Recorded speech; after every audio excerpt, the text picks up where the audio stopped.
चने में मैदे में चीनी, खमीर, खुश्क दूध और नमक शामिल करके मिक्स कर लें। ऑलिव ऑयल और अंडा शामिल करके मिक्स कर लें। नीम गर्म पानी से नरम आटा गूंद लें।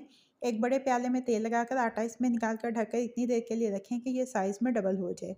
बोनलेस चेस्ट चिकन में नमक, लाल मिर्च का पाउडर, काली मिर्च का पाउडर, देगी मिर्च, mix Italian herbs, chilli sauce, सफ़ेद सिरका, मस्टर्ड पेस्ट, लहसुन अदरक का पेस्ट शामिल करके मिक्स करके ढककर 30 मिनट के लिए फ्रिज में रखकर मैरिनेट कर लें। पैन में तेल गरम करके मैरिनेटेड चिकन शामिल करके इतनी देर तक भूनें कि इसकी रंगत तब्दील हो जाए। पानी डालकर ढक्कन लगाकर इतनी देर तक पकाएं कि चिकन गल जाए और पानी खुश्क हो जाए। पैन में ऑलिव ऑयल गरम करें, लहसुन डालकर सौते करें। टमाटो प्योरी, कुटी लाल मिर्च, मिक्स इटालियन हर्ब्स, नमक और चीनी डालकर मिक्स करें। पानी शामिल करके इतनी देर तक पकाएं कि पिज़्ज़ा सॉस गाढ़ी हो जाए। सफ़ेद सिरका शामिल करके 1 से 2 मिनट तक मज़ीद पकाएं। चूल्हा बंद करके पिज़्ज़ा सॉस को ठंडा कर लें। आटे को दोबारा से गूंदकर पेड़े बनाकर रेक्टेंगुलर शेप में बेल लें।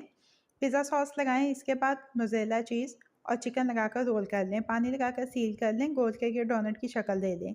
इसके ऊपर पिज़्ज़ा सॉस, चेडर चीज़, शिमला मिर्च, प्याज, टमाटर, ब्लैक ऑलिव्स लगाकर बेकिंग ट्रे में रखें। ऑरिगेनो छिड़कें और इनको बेक कर लें। मज़ेदार पिज़्ज़ा डोनट्स तैयार हैं। सर्विंग प्लेट में शिफ्ट करें और ईद के दिन अपनी फैमिली को और फ्रेंड्स को एक्स्ट्रा चीज़ी ट्रीट दें।